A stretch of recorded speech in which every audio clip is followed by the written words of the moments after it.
पति ने पत्नी पर किया जानलेवा हमला, गंभीर रूप से घायल। होजाई 30 अगस्त जिले के नौभंगा केंदुगोड़ी गांव में एक सनसनीखेज घटना सामने आई है, जहां पति ने पत्नी पर धारदार हथियार से हमला कर उसे गंभीर रूप से घायल कर दिया। पीड़िता की पहचान दीपाली विश्वास के रूप में हुई है, जो महिला स्वयं सहायता समूह से जुड़ी है। जानकारी के अनुसार हाल ही में 2 सितंबर को मुख्यमंत्री द्वारा 10,000 रुपए के चेक वितरण के संदर्भ में आयोजित महिला समूह की बैठक में दीपाली भाग ले रही थी। इसी दौरान उनके पति मिथुन विश्वास ने अचानक उन पर हमला कर दिया। बताया जाता है कि दंपति के बीच लंबे समय से अदालत में मुकदमा चल रहा था, लेकिन हमले के पीछे की सटीक वजह अब तक स्पष्ट नहीं हो सकी है। गंभीर रूप से घायल दीपाली को तुरंत जिला सरकारी अस्पताल में भर्ती कराया गया, जहां उनका इलाज जारी है। घटना के बाद आरोपी पति फरार हो गया। पुलिस ने मामला दर्ज कर उसकी तलाश शुरू कर दी। होजाई से शिवदयाल सिंह की रिपोर्ट। মানে মাতিছে মিটিংৰ কাৰণে। এতিয়া ক'ত আছে তোৰ হাজবেণ্ডটো? এতিয়া ক'ত আছে নাজানো, পলালে নেকি।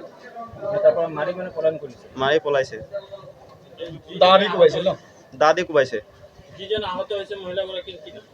দীপালি বিশ্বাস। তেওঁলোক ল'ৰা-ছোৱালী আছে ৱাইফ একলগত নাথাকে? নাই, আজি 1.5 বছৰ 2 বছৰৰ পৰা একলগে নহয়। ল'ৰা-ছোৱালী আছে? ল'ৰা-ছোৱালী আছে, ল'ৰা দুটা আছে। এটা মেক্সিমাম আপোনাৰ এই মহিলা গোটৰ মিটিংলৈ আহোঁতে গিৰিয়েকে আধা ৰাস্তাত হেৰি কৰিছে। গিৰিয়েকে মানে হেৰি কৰি দিলে, আপোনাৰ ৰাস্তাত তাই কিবা এটা মিটিঙত আহিছিল, ৰাস্তাত তাই ডাইৰেক্ট গপিয়াই দিলে। কিবা গোটৰ মিটিং আছিল বুলি।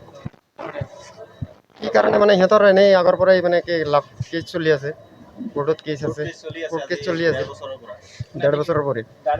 ডাইৰেক্ট গপিয়ালে। হাজবেণ্ডৰ নাম মিথুন বিশ্বাস, দীপালি বিশ্বাস।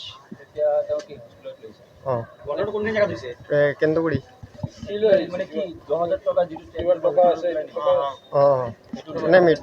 মানে এই 10,000 টকা যোনটো পইচা দিব মামাই, হেমন্ত মামাই, এইটো পইচাৰ মানে সিহঁতে মহিলা মানুহে 10জনীয়া গোট যোনটো সিহঁতে মানে 10জনীয়া গোট যোনটো মাতি আনিছে, 10জনীয়া গোট যে মামাই পইচা দিব 10,000 টকা 2 তাৰিখত। তো এইটোৰ কাৰণে মিটিং মাতিছে সিহঁতে। তো আমাৰ ঘৰৰ পৰা মেক্সিমাম 6 কিলোমিটাৰ দূৰত হয়। তাত আহিছে, আহি পেলাই সিহঁতৰ মিটিং হৈছে নে কি হৈছে এইটোতো নাজানো। আহিছে, কালিও আহিছিলে, মিটিং হোৱা নাই। আজি আহিছে, মিটিং হৈছে নে নাই এইটো নাজানো। মাৰপিট হৈছে। মোক ফোন কৰিছে। মোক ফোন কৰি ইমানেই মোক কৈছে যে দাদা মোক আৰু মই নাবাচোঁ, মই মৰি যাম, মোক কাটি শেষ কৰি দিলে। ঘৰৰ পৰা মই ওলাই আহিছোঁ চব লগৰ লৈ। মানে 10,000 টকাটোৰ কাৰণে নহয়, 10,000 টকাটো মানে দিব বুলি যে মহিলাসকলে 10জনীয়া কমিটিয়ে যে মিটিং পাতিব কিবা, আৰু সি যে এনেকৈ মাৰপিট কৰিব আমি নাজানো, নহ'লেতো আহিব নিদিলোঁ হয়। এই গিৰিয়েকে মাৰিছে। কাৰণটো মানে আজি 1.5 বছৰৰ পৰা কোৰ্ট কেছ চলি আছে কোৰ্টত। এনেকৈ চলি আছে সিহঁতৰ লগত। কোৰ্টে যি আইন দিয়ে সেইটোৱে হ'ব। সি মাজে মাজে ফোন কৰে, আমাকো ফোন কৰে। তাক মই ডাইৰেক্ট আমি মানা কৰিছোঁ যে আমাৰ ঘৰত ফোন চোন নামাৰিবি, আৰু কোৰ্টে যি সিদ্ধান্ত দিয়ে সেইটোৱে হ'ব। সি ফোন কৰে, তাক দিবলৈ মানে আমি আমাৰ ভণ্টিক সমজাই দিবলৈ তাক সি ফোন মানে হেঁচা দিয়ে, আমাক মানুহক কয়, এনেকেই চলি আছে। আমি কৈছোঁ যে কোৰ্টে যি দিব সমাধান হ'ব সেইটোৱেই হ'ব। এনেকুৱা কৰিতো গ'ল। আজি বহুত দিনৰ পৰা সি এনেকেই কৰি আছে। আজি মইতো আমি ভবা নাই যে এনেকুৱা হ'ব বুলি, মাৰপিট কৰিব। আজি আহিছে মিটিঙত, মাৰপিট কৰিছে, দাৰে ঘপিয়াই একে মাথাত মাৰিছে, পিঠিত মাৰিছে। এখন বাওঁ হাতখন এনেকে হৈ আছে। গিৰিয়েকৰ নাম মিথুন বিশ্বাস। ঘটনাটো কেন্দুগুড়িৰ পৰা অলপ আগত, নভাংগাৰ ওচৰত। 10,000 টকাটো মানে মহিলা মানুহৰ 10,000 টকাৰ কাৰণে সিহঁতে 10জনীয়া টিমে মানে গোটেই মানে মিটিং পাতিছে। তাই সেইকাৰণে আহিছে।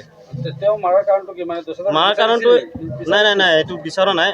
মাৰাৰ কাৰণটো কিয় মাৰিলে সেইটো নাজানো। সি কেনেকৈ গম পালে তাই আহিছে বুলি সেইটোও নাজানো আমি।